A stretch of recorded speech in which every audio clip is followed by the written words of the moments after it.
Welcome to Level Up, the pod for fitness, sports, and technology. Today, I have a very exciting guest with me, Mr. Milos Vukovic. How are you? Mina, thank you for having me. I'm amazing. How are you? Awesome. Did I say it right? Milos Vukovic? Yes, you pronounce it very well. Milos Vukovic. Perfect. Like in Serbia. Oh, amazing. So talking about Serbia. So I know that you born in Serbia. You lived there at the beginning. You were a sports guy from the very beginning, right? Like you are a karate world champion in 2010. Yes. If I'm not mistaken. Perfect. Yeah. That's awesome, man. And you are an entrepreneur from the beginnings. I know you started initially, you had 2 nightclubs in Serbia. 8 years ago, you came to Dubai. About 4 or 5 years ago, like you're almost celebrating your 5-year anniversary of launching PTD Fitness in Dubai. Yes. So yeah, tell me your story. Yeah. Cool. So basically, I'm Vukovic Milos. I'm coming from Serbia, from one small city, Smederevska Palanka. Actually, one village next to it. It's called Vodice. Basically, I used to be a professional athlete. So I trained karate all my life. My father was my first coach. So from young age, I had a heavy bag in my home and heavy weights and everything. So. My father pushed me unconsciously, to love the sports, and he transferred the passion for the sports and fitness and healthy lifestyle. And he was my first coach. We started, I started very young, like first when I was 5 years old, and then I was not so much interested at that moment. But then later on, after some times, I become. I think I was 14 and I start again and then become obsessed. Then I start training 3 times per day. And then, the first competition. So I like competing. So I lost the first competition and I wanted to win. And that's what it created my story about driving for the fitness and my karate journey. Basically, after, I came in a national team. I think like junior, and then you just start progressing. I moved in Belgrade, studying Faculty of Sport and Physical Education. So yeah. Awesome. And you have a master's degree in sport. Yes, I'm master degree of sports and physical education from Belgrade University. From Belgrade. Yeah. Okay. And what can you say was the biggest factor of being an athlete and doing karate? Like, first of all, like, should I be scared? Like, how's your karate right now? if I piss you off, if I say something wrong, I'm not gonna die after this, right? Like, no, we're gonna survive this. Yeah, we're gonna survive. We're gonna survive. Yeah. Basically, true karate is transferring you discipline. Mm-hmm. It's transferring you also to control your emotion, not to be impulsive. It's not just about learning how to fight and how to defend yourself. For me, it was more about sports and competing. So that I realized I love to compete. I love this competition. There is someone against I can compete when someone is better, and then I want to chase and be better and be number one. And whatever you do, doesn't matter how much you train. Always someone can beat you. Doesn't matter. And you always have this, fear of not being good enough. So that was driving me to be, to train more. I think karate brought me the most, its friends, all over the world, because I used to travel with my national team. So I can go whenever I want in the world, and I know someone, from karate world. So that brought you a lot of nice relationship. Of course, experience that you understand also how to lose and come back stronger than that, because everyone everyone is let's say motivated when they're winning, but you should be motivated also when you're losing, because you have to observe and think what you could do better every single day, and that drive me every day in the business and in sports. Awesome. That actually reminds me with one of my mentors back in the day when I started working and everything. I was a developer when I started, right? Like I graduated computer science. I was a developer. I was building apps and software and everything, and I was actually quite good at my early days. But my mentor in my early days, he always told me one thing. Mina, remember that if you're good, there will always be someone who is better than you at one thing. So keep humble, keep on hustling, keep on working hard. Always know that you can do better than what you are doing right now. Yet you have to compete, and you have to continuously have this drive to compete and be better at what you do. So I feel that's kind of the same way you came about, especially when it came to the sports. Absolutely. You know, after the first competition I lost, I I got a point and then I lost. I got a head kick in the head kick. So it was like, I didn't like it, but I was very frustrated. And when I came home, my father told me, I remember I was like very angry home, I lost. But he told me, you're good, but this is average. So you can be average, and average is everywhere. So that's fine also. But if you want to be outstanding, you have to give your maximum every single day. So and he told me, you choose what you want to be.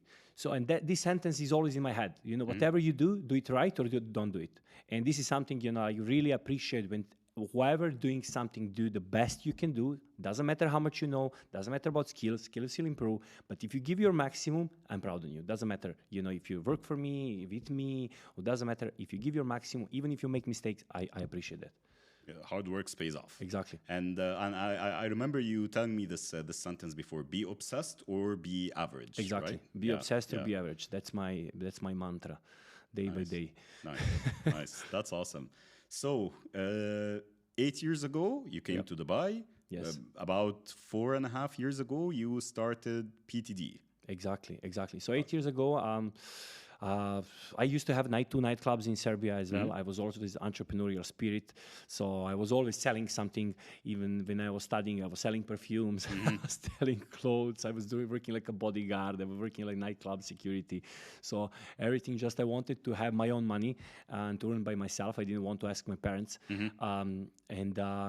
That was my, we literally was working like students, everything. It doesn't matter. If we have to clean the snow, we go to clean snow. Not because we so much we need to survive, but we wanted to have our own. So, and we always say, do we have something to work? Let's do it. And that was fun for us. And we work all night and you go tomorrow to study. So and I used to have actually, I won also in one reality show in Serbia, like that happened, when you just follow the flow. After that, I opened 2 nightclubs in Serbia. So actually, I had 2 nightclubs and 2 cafes, but first 3 failed badly. Okay. Yes. Okay. Yes. Tell me a bit more about it. Like, how did it go? Like, you didn't have any experience running a cafe. So for me, like it was a dream. Okay, I have some money and I will open cafe, and that will work by himself, and it will bring me money, and I don't do anything. I'm just owner, and of course I hired one of the friend. Okay, here is 50% for you, and I invested, and you will run all of this. Everything failed. Of course, after 1 year we were in minus. Yeah. So I realized, and then I realized, man, it's not up to me. It's about location. It's not, I didn't have the extreme ownership like I have now. So then I moved in another location in the center where the rent is even higher. Yeah. And I brought another friend who was a very good friend of mine and still is, but he was a waiter. And I thought, okay, you're a waiter, you know this business. So here is the 50% for you. I invested again. And of course, we start doing something. So I involved myself a little bit more. And from time to time, I create some party and I bring people. And these days was good. But then the rest of the days, there is no one. And this is a street where all the cafes. So you have cafe next to me, which is full. And the other side, but still, you should be on the places, where are the people. But my cafe was empty, you're just my friends. So after, sometimes I realized, okay, it's not going very well. But that brought me another opportunity. So some of my friends and future partners in the nightclub, so they saw, okay, when I create the parties, I have a lot of people and people know me. And, when we create these events, I'm very good, to bring the people. So they invited me to be a partner in one of the nightclubs, the first one. And the nightclub was a boom. So this was like one of the best in Belgrade, like Kafana, Stara Pesma was really one of the best of the best. But I was lucky that I had the energy and I am willing to put my effort, but I didn't know, without knowledge, you cannot do anything. Yes. You can't do anything, and of course, I didn't know at that moment where I should learn how, I was thinking the business you open and it's just bring you money. Actually, your business you open, and if you don't put 24 hours into that, like for several years without, investing, sweating, exactly. hustling, We just take doing the a lot of money. work, getting into the details. Yeah. Exactly. So I lost a lot of money on the first two, places. But that opened me opportunity for the third one, which was working very well. I was lucky to have a great partners. I learned from them, and everything was a history. After that, I just felt I'm not into the nightlife anymore. So I don't enjoy being, every night during, till 3 and 4 a.m. I like to go out, but not every day. And this is when you are owner, sometimes you have to be there even if you don't want to be. Yes. Yeah. And I realized, okay, this is not something I really enjoy. And I just feeling, like that's a plateau. I want to go somewhere. And I was always expecting, you go somewhere else in another country and everything will, just come like this. But it was one of these beliefs, people think always, the sun is shining everywhere, somewhere else better. I mean, here is great opportunity and everything well, but it's also pushed me to develop the skills which I needed. I liked, definitely when I moved, the first 3 years was very hard. Yeah. So, I mean, I can tell you about that. Go ahead. Go ahead. We have the time, man. Yeah, cool. Go for it. Yeah. I mean, I just took the ticket for Dubai. Actually, I came from Abu Dhabi, and I saw, okay, I have only one friend there. But you didn't have any opportunities. So nothing. So there was no job offer. There was no come here. We're gonna get you the tickets. We're gonna do any kind of relocation packages. No, nothing. No. You know what I did? Yeah, no plan. I'll tell you. This is a funny story. Yeah. So I used to study that. I was a lot of things like spirituality, Reiki, meditation, and everything. So I used to study also 1 year of astrology. Okay. Yeah. So I went to my teacher and say, I want to move somewhere. So I'm thinking US, China, or Dubai. And I didn't go to US, China, or Dubai. I said, Dubai. I bought the ticket tomorrow for 1 month from then. I told my wife, and I had a daughter. He still have, of course. But she was like 1 year and a half. So I said, I'm going to Dubai. And I realized... How did she take it? I mean, I started talking that I want to go and I want to do something else in another country. But then when I made the decision, I just say I'm going in 1 month. I bought a ticket and I made a decision and that's it. Okay. And they told me, you should wait. The perfect moment is 7-8 months. Now is not the best. Okay, I don't care. Is this the best? I go now. Okay. So, and it was very hard. Of course, absolutely. So I came and I realized, okay, it is not like in Serbia. I don't know anyone. I was 3 days in Abu Dhabi, paying hotel. I see this is not for me. I just I came to Dubai. I found some roommate. I was paying the hotel, for example, 1,500 euros. It's like 6,000 dirhams at that moment with money from Serbia. And I took the first job. I was working like security. My salary was 1,200 dirhams. Seriously? No way. Yes, bro. Okay. Yeah. So, and I realized, okay, I mean, I had more money earning still from nightclub in Serbia, but I was spending much more here. So then I realized, okay, definitely security. I don't want to go back. I used to work that 10 years ago, so I came to open the business. But the thing what I wanted to open, the importing food and everything else, what came after 5-6 years, at that moment, I didn't know anything and everything, I just spent all my money and I was without, burn my ships, everything. And I promised my wife and my daughter, they will come. And it was already 5 months. I took the ticket for them. So when they came, I had 4,000 dirhams in my pocket. Damn. Okay. And then my wife was thinking, I already made the empire and everything else. And I realized, I say, no, this is what it is. But we will make it. And then what happened? Someone called me to do karate for the kids. Okay. As they needed some because I was pro champion karate, I'm professional karate player.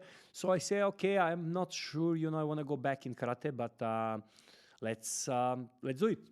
And then I started doing, and then I felt okay. When I'm working with people, I really put my energy. People love my energy, so I just start doing. Saying my wife, okay, let's go back to basic. I mean, that's basic. That's just the God is guiding you, or so some force is guiding you for the right things. And then we started, to do trainings. I found the first client. I was. My first advertising was posting myself on the Beazle. No way. Okay. So 25 days, no one called me. I was thinking, it's never gonna, And then when I got the first client, I was lucky. This is still today one of my friends. He moved out of the country, but he stayed with me 5 years until I stopped doing trainings. And then I got recommendations, referrals, and yeah. So you started here in Dubai with nothing at all. Started doing a security job. Later on, you found the opportunity as a karate coach for kids and kid camps. Exactly. I started karate, but I immediately transferred to fitness because I realized I have more passion for people, even I'm a karate player, for people who want to lose weight and transform their bodies. And you started on Dubizo. Yeah, that's a recommendation, guys. Like if you want to sell your services, go on Dubizo. Why not? Exactly. That's a brilliant idea, actually. And from Dubizo, you got your first client 1 month in, like after putting your post and everything, and then. And PTD. Then and then I start next 3 years. I got getting referrals, and I just started growing my community. But it was not easy because it's you go people travel in the summer, so you depend of these clients. So I didn't have a system. It's a very seasonal job. Exactly. If you don't have a system, and if you don't have like what I have now, it can be very very hard, stressful. Of course. But it is what it is. So I started and I developed the community. Then I was making flyers in the community, whatever, every night sharing 10,000 flyers. So that was the start. Then from 10,000 flyers, maybe one person called you about the free consultation or something like that. And 3 years after, one of my friends asked me, "Oh, can you bring me Dubai? Can you bring me Dubai? Do you have any job?" And he was my friend, from karate. So I say, "I don't know. Let's see." I see, and then I brought him, he was the first coach. So that's as part of your team. It's part of my team. Yes. Okay. Yeah. That's how we started, and then you started. You think you have business when you bring the first person, but then you don't have the people, you don't have the leads, so then you start learning about everything else, Next 3 years, first 2 years of the business, or year and a half was like, we didn't do anything special, It was me, my wife, and maybe one coach or two, and then, one leave or something. So you don't know, you don't know about the leadership, you don't know about the marketing, you don't know about sales, you don't know how to transfer your knowledge to another people to deliver the great service. Yeah. So, yeah. No, that we have to touch base on this as well because, spoiler alert, like we've talked a lot before about social media and digital advertising, and if I can tell you, like the amount of knowledge that you have when it comes to digital advertising and social media and running ads on Facebook and Instagram is immense. Like you can actually open up your own agency and start selling it as a service, and you will ace it. Exactly. And so tell me about the start of PTD. So PTD started, you, your wife, and your friend? Yeah, my friend, and then I brought another friend. That was the people I know them 20 years. And then we started. So basically till lockdown, we were very, very small. We have like a team, maybe me, my wife, and maybe 2-3 coaches. Okay. Then the lockdown came, and a lot of people got fired from the gyms. A lot of coaches, a lot of trainers. So I even took some trainers, during over Zoom and say, okay, you will work, with us. Even I didn't know how will I provide them anything, but I say, if we have to camp in my house and survive, it will be like that. Okay. So, and people got trust, and we really had like literally Zoom meetings every day because it was lockdown. Yeah. So we start doing and finding, some people who are interested in selling them over the Zoom. But, it was much harder than in person. because to get the client and to deliver, the people feel that you're delivering the right service to them and the right value, because the price is the same. We couldn't decrease, because there is no point. We have to. But then I spoke with my team. We say, listen, we have to over deliver. Every single person, we have to over deliver every single detail, even more than you are there. So you have to show amazing value, and that's how we survived. I had a great team, great people around me. They trusted me. They felt this, secure with me, that even if nothing happened, they will come at my house and we will survive. Yeah. Because you didn't know, it's uncertainty. It's a lockdown. You don't know how long it will go. The gyms are closing. The people don't want to, be in touch. But actually, that was a great opportunity, because after that, we just boomed and just, they expand exponentially. Cool.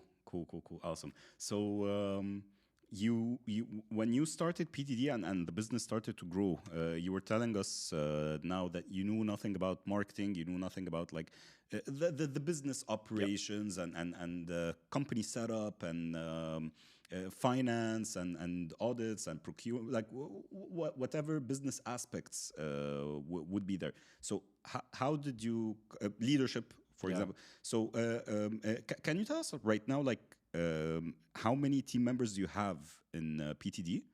I mean, we have around 70 employees, I think 65 or 70, Wow. Okay. employees. Around 40 full-time coaches at the moment, but we are on the way to hire 10 new coaches a month by end of this year, next 4 months. So we will double ourselves. So that's the plan.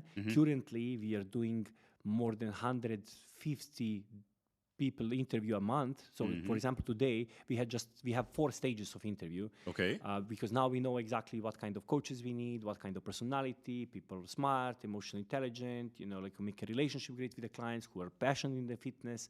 So today, for example, we had seven first stages interview. So it's about looking the right talents, and you have amazing coaches, but they're just not amazing for us and our system. They can be amazing for the gym and for the bodybuilding. We are looking different style, which is like a different verticals, different aspects in coaching. Yes. So we are planning. We are on the way to be bigger than ever by end of the year. Yeah. Awesome. And currently, we have more clients than what we can handle. We have literally people waiting. That's amazing. Touch wood, man. Touch wood. That's amazing. And we I wish you always to grow and grow even further. And because at the end of the day, it's an ecosystem, right? Yes. So you're helping people. What's actually I'll take a step back. What is the defining mission of PTD Fitness? It's I hope we will reach to 10 million people to transform their life and body. So okay, so your aim is to transform people's lives and so bodies. my goal first. So people are motivated with 2 things: avoiding pain and gaining pleasure. Okay, and most of our our clients who train in their home and their location. So they're not the people who say, I want to go to the gym. It's amazing. I know I have to. So they know they should train. They should, it's like it's good for them, but they don't really enjoy. Most of them. We have people who enjoy it. But my mission is to hook them on training. Okay. They really enjoy that. This is highlight of the day. Once, if we do that, and we coach our coaches to do that, to boost right hormones, so to give them the right intensity, so they will not say, I have to send emails or I have to do this. They can't wait to go on training with us. Okay. So if we have my clients, which I used to train. So they are consultants from McKinsey, KPMG, Bain, CEOs, entrepreneurs. They never used to train before me, or they started with some kind of trainer, which was like a just hard approach. They couldn't walk for 5 days and just they just didn't like it. Okay. So my coach is let's feel the people, let's excite them, let's boost the right hormones, let's make them the new habits. These people, they don't train with me anymore. They still train every single day, at least 20-30 minutes. So that's for me success. I changed their life, and I'm still in touch with all of them. They lost 30, 40 kg, or some of them just 10, but transformed the shape and physique. But they still have a habit of training. And this is the win. And would you contribute this to your passion in selling them the idea of transforming their lives and transforming their bodies? Or is it also because of social media? Because you get to see a lot of like on social media today, and some people can consider social media toxic because of this.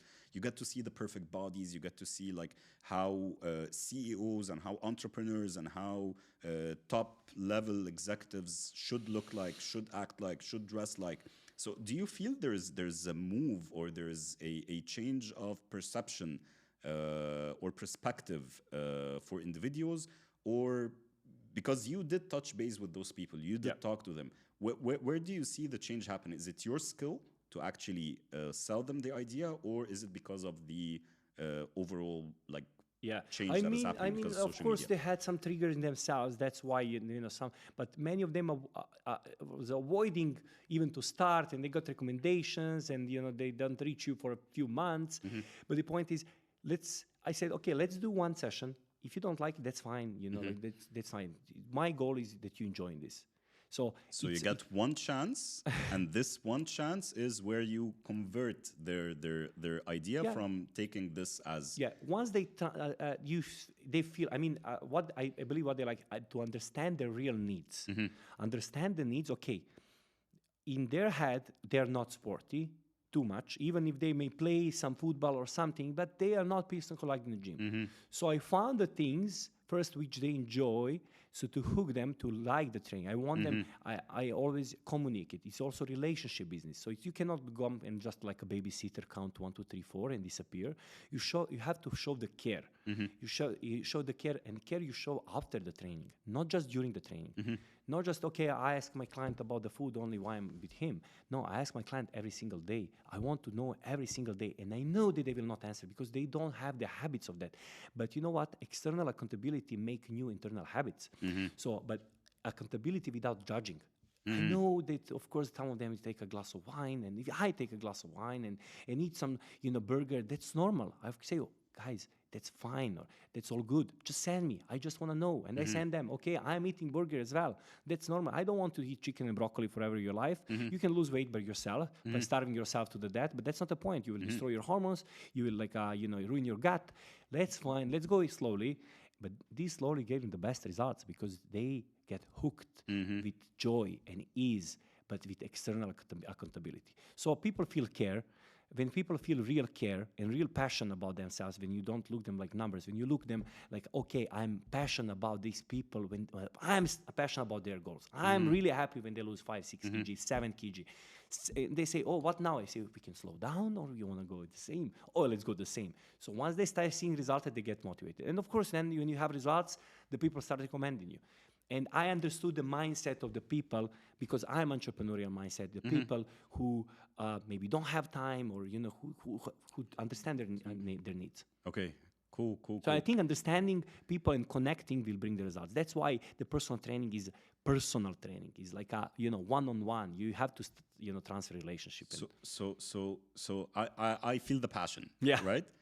How do you transform the passion that you are showing me right now to your team? Like you're talking right now, you just said you have 60 to 70 people right now in the team. Yes. 40 or 50 of them are actual coaches. Yes. How do you cultivate the culture, and how do you actually make sure that they have the same amount of passion, the same amount of knowledge, the same amount of drive to take the business forward? Yeah. So first of all, now we understand better how to choose right people. Okay. I mean, we can always make mistakes, but still we can feel, okay, this person can be, or this lady or this guy can be a right fit for PTD Fitness. We feel that they have potential. We feel they're passionate about that, but they're open to learn. They're coachable. They're coachable. And when we start explaining about human needs, about psychology, they get excited. Okay, so people have different human needs. They want to feel certainty, uncertainty. They want to feel significant. They want to feel relationship, love and connection. They want to be part of something bigger. So we coach our coaches to understand these human needs and to transfer them, of course, but we choose the people with that qualities already. Who have the qualities. Yes, and we coach them about the fitness, about the psychology, and about relationship. That the relationship and engagement, that our goal, we have to motivate these people. So, and this is not like a screaming guy, you can do it, you can. No, it's understanding and leading them, mentoring them every single day. Awesome, awesome. And it's a continuous thing, I imagine, because people come and go as well. Like I wouldn't imagine the number of people that you had are the same coaches that you started with. Yep. So I imagine some came, some went, Exactly. some are staying with you from the beginning. But I think with the change, it's a constant thing that you have to continuously Of course. preach and give the values of Yes. the company, or your values as well, to the rest of the Exactly. We are growing every day, so in this growth, you have to change some things. And some people will adapt the change, and some people say, "Oh, we're more like when we were like 15." So, but we cannot be on the 15. We have to grow. Our goal is like much bigger, but still, we want to be the best possible service out there. Awesome. And so it was easy to start a business, right? To start a business from scratch here in Dubai without anything. Right? I mean, it's easy to open a business. Yeah. Like you can finish open the business at paper. Trade license takes a trade couple of days, and license that's it. you open in a few days. But trade license is just you can say I have a business, but developing the business, that's something which no one can guarantee you. And even today, after 5 years, I'm still 24 hours on. My working day started like 5 years ago in PTD Fitness and never stopped. Never stopped. Even when I'm on holiday, when I'm No, I can tell that. Like any time I call you on a Sunday, Saturday night, morning, you're always in the office. I was like, man, get a life, man. Yeah. So how do you do it actually? How do you balance your like work life? Like I know you go to the gym, you look amazing, man, and you have your family, your kids, and Thank you. How do you manage all of this? So basically, you can have everything, but you cannot have everything in the same time. So basically, now I commit myself. I have a coach for myself. Even I'm a professional coach, but I know the commitment is part of the result. So I have the coach for my team, which I commit. If I cancel, he got paid. It doesn't matter if he work in my company. That's my commitment to him and to myself. When I have, when we booked 10 a.m., I'm there 10 minutes before. I do my warm up, and that's what I keep myself that I be in the shape. I be in the shape because I have to do that every single morning or 4 times per week, and that's make me, that small wins every day which make me feel proud and I keep going. So basically, I'm in the office every day. Let's say I go 11, 12, but I start working as soon as I wake up. So I immediately start open mail, but I'm at home, before my kids go to school. So I'm actually the older daughter, the young is still small, it's 2 years old. So I spend some times in the morning, and then I go to the computer, I'm checking the emails, I communicate with everyone, with the team here, with the team in Serbia. Then I go to my training, and then I'm in the office till, let's say, till 8, 9 p.m. Let's say 8 for sure. But then I go home. I want to have dinner with my family before my kids go to sleep. 1 hour, 1.5, and then I go back to work if I want, or I just watch some Netflix with my wife. But sometimes after 2-3 days watching Netflix, I just say, okay, this is not that's good a waste usage. of time. That's a waste of time. Sometimes I just scroll in half an hour, and I say, no, nothing is worth of my time here. So. Or I will watch some podcast to learn something new, or I will, read some book or listen something. But, I just don't like, sometimes, of course, with my wife, I like to spend time. I always like to spend my time with my, but I don't. She's going to watch this, be careful. Yes. Sorry. But it's about, I like to be productive. That is my drive. Like say, oh, you're working too much. If you feel the best when you work, and I still feel great, when I'm with my family, just do what make you happy. Yeah. And that's it. If that make me happy, that's great. And it make me happy. Awesome. And above all of that as well, the networking and meeting people and trying to grow the business. And I want to touch base actually on this towards the end. So I'm going to skip that point and get back to it towards the end. But speaking of the fitness industry, right? So it has evolved quite a lot, especially I think after COVID. Prior to COVID, there was a lot of talk on what kind of exercise you need to do, and like the bodybuilding or body composition exercises, or playing sports, or CrossFit, or functional training. And then there was a lot of talk and evolution when it comes to nutrition. So some days you have to just be on a calorie deficit. Later on, you have to be keto, or you have to go vegan, or cut off the gluten from your meat. So there is a lot of science, and there's a lot of evolution coming onto the fitness. And then 2020 came, the lockdowns, and then the online coaching started to grow, which used to be available prior, but it started to pick up and started to grow, and there was a lot of attention on this. What's your thought on the evolution in the industry, and do you feel it's helping the business and it's helping people to actually follow a certain habit that will help them be better?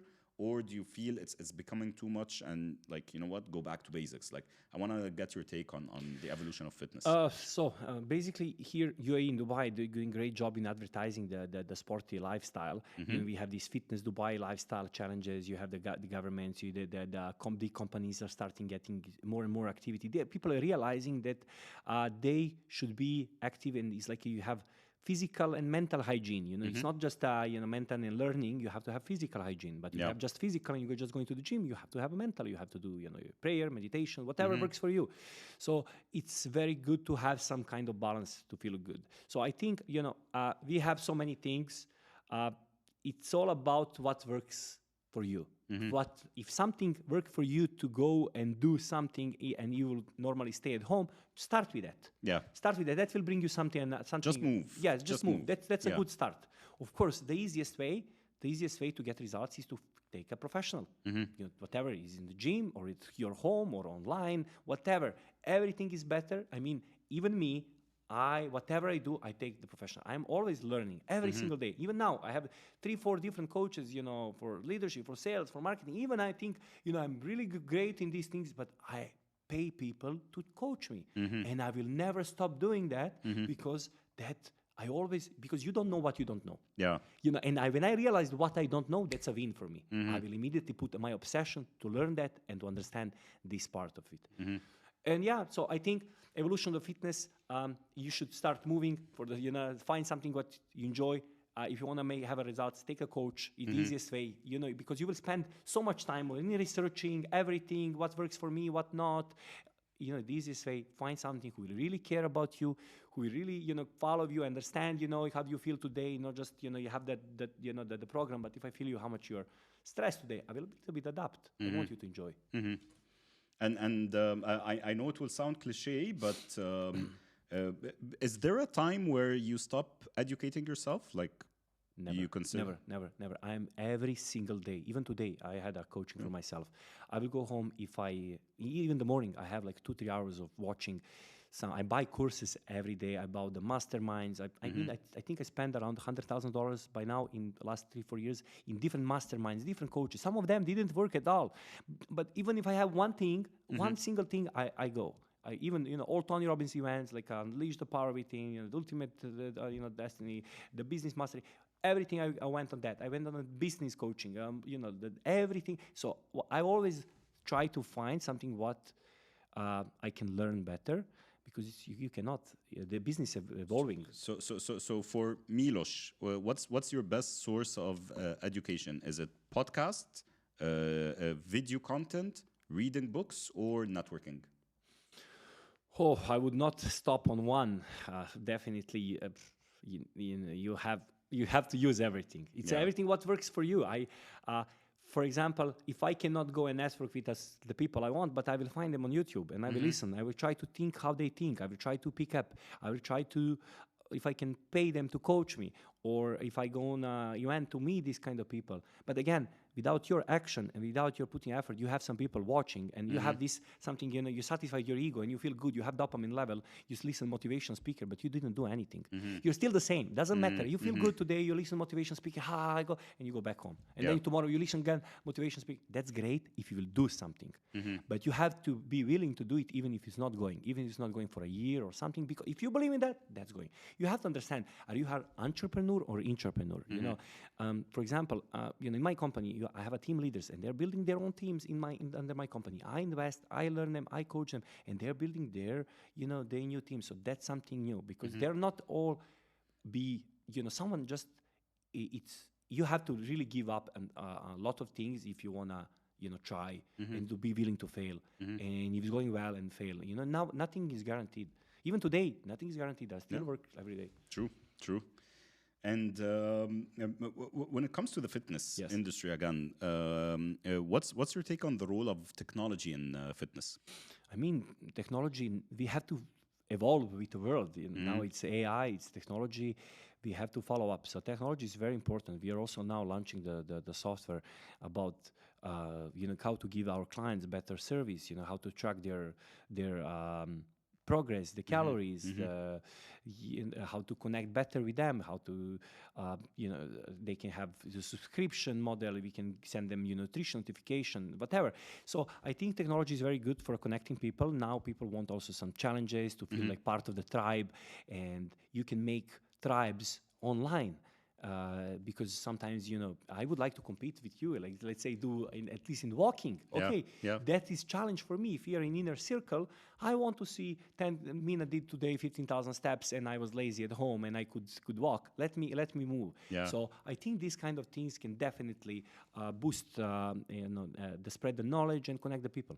Awesome. And but you are mastering that. You tell me. No. I see technology actually helping the business scale. Yes. So because I work a lot with individuals, I work a lot with coaches, and a lot of them are like, if you think of it, coaches, when they coach on the ground, they're stuck with a certain number of hours a day. So their scalability is limited. Like if you are extremely busy and you're going to the gym every day and you have all your coaching sessions done and booked, you're limited. You cannot grow more than this. So the use of technology, one instance is helping coaches actually reach outside the borders of the regular hours. Don't demotivate my coaches now. Well, but it's the truth. It's the truth, and it's obvious. And actually, one thing I was even talking about, and you can find it on social media as well, is the introduction of AI in the fitness. So believe it or not, you can go now on ChatGPT. You can write, "Hey, I need a 2,000 calorie or 1,800 calorie meal plan and a workout program to follow." And ChatGPT will write you down to the dot, right? Still, the technology is good. It's available. Yet, I do believe more as well in the personal interaction and having this connection and having this accountability and having this authority, even when you speak 100%. With your clients. Without it, if I have a note telling me, "Hey, go do the training," and no one is taking the accountability with me, I'm not going to do it. And I'm not going to follow it. Maybe I'm going to follow for a week, but that's it. I mean, you have everything for free on the internet. You can find by yourself. But the point is, it's like you said, accountability, motivation, inspiration, lifestyle calibration, small things. When someone really care about you and really, inspire you to train, understand your needs. Even, for example, the coach is like professional athlete and you are like just starting. I should understand your point of view. I cannot watch from my point of view that I'm training 30 years and so. Cool. Yeah. So your clients, you said that you have a growing clients now. You have a good number of clients that you cannot serve them all with the quality that you're looking for. So you are actually hiring and you're growing to your team, so you're able to sustain the growth in the client base. I mean, sorry. Go ahead. If you We serve our clients very well. Our clients are very important. Currently, because we are hiring specific coaches for specific niches. For specific niches, yes. So basically, we have a lot of referrals, and a lot of people are calling us constantly, and they want to train with us. I mean, but that's why the biggest thing is finding the right talents who can follow, because we are PTD Fitness, and we want to have the top service, top performing. The people are really happy, outstanding. They're like, that's amazing. I really like that. This was my best investment ever. I will recommend you to all your friends and family. That's a win for me. So what is customer service to you, or how do you think when it comes, or what's your thought process when it comes to customer retention? Yeah. Sure. So that's never-ending process. I cannot say ever that we did that we cannot do it better. We always can do better. We always can do better. And of course, we sometimes we miss something or something. But the point is we are realizing that if we are realizing we want to change immediately, or make it somehow to understand from it how to give better care. So basically, for me, first we are working on our coaches because they are in touch every single day. We call our people every month, at least 50-60 of them, but we have 1,000 clients, to see from them what we could do better. Tell me what we can do better, even if it's like 1 to 10. Tell me even then. So we are sending them handwritten notes, for results. So really want to there is so many things we can do in the future, but I hope we will come to there that we can provide much more. Nice. So if you have one advice you would give your fellow entrepreneur who is starting their business, what would that advice be? Be obsessed or be average. Nice. So it's your motto, you live with it, that's what you advise. Exactly. It's not for the people with a weak heart. Yeah. I mean, I don't want to discourage anyone, but it's people think, okay, I want to make my business because it's easier. No, it's not easier. It's harder. I mean, it can become easier maybe after 5, 6, 7 years if you are successful. Maybe if you have the team of 60, 70 people. So depends. So if you go for that to be easier, don't go it. If you go because you have passion for that and to give something and create something and make it something better, then go for it. But don't go because it will be easy. It will not be easier. Entrepreneurship is not for everyone, right? No, definitely. Cool. So I have one last question. Not because they are not smart people. They have very smart people. Just I know I'm in some masterminds. They have like corporate people, CEOs of big companies, and they start, like their own entrepreneurship. They just don't feel. They feel so uncertain, and they have a great salaries in their home, so they're going back. And that's just, it's not for them. And they're super smart people. They can help other companies to grow, but they're just not. This is what I know as well. Like you can be a big shot in a corporate, but you know how to work in a system. Yes. And you can scale and grow the system, and you can give the best advice to entrepreneurs. But exactly. If you start your entrepreneurial journey, you might not be a fit. Yeah, because you can give the advice, you can work in a structure, you can grow the structure and even grow it better, but you cannot start it on your own. Exactly. So it requires two different mindsets and two different. Because you don't have all the team, all the systems and everything. And entrepreneurship is all about solving new problems. Yeah. Every minute, without a system, chaotically. That's and then you create, okay, this can be better, okay, or find someone who can show me this. Nice. So my last question that I had, which we were talking about, and I felt I wanted to keep it to the end. Yes. What's next for PTD? PTD Fitness, we worldwide brand. So PTD Fitness, now we are launching the software. So we will have, we are planning to scale and bring more quality people. Currently, we receive like 1,000 CVs a month. So that's the plan. Hopefully, first Dubai and Abu Dhabi. We are still expanding here. I think there is a lot of opportunity here, but then we go hope, Saudi, Qatar, Bahrain, whatever. Let's see, where will universe bring us. We are following the flow and working the best we can do and dream big. Awesome. Good luck, man. Yeah, Good luck. Thank you, bro. Thank you. And so that's pretty much it. I'd like to thank you for your time. I'd like to thank you for the talk. It's amazing. And I know we only touched base on the story. Like there's a lot to talk about. I think we can stay here for like hours and hours, and there's a ton of stories that we can discuss and talk about. But again, Milos, thank you for your time. We leave something for the next time. Yeah, why not? Not? I'm super glad you invite me on your podcast, and I can't wait to see all your guests. Awesome, cool. Thank you so much. Thank you, Mina. Thank you. Bye.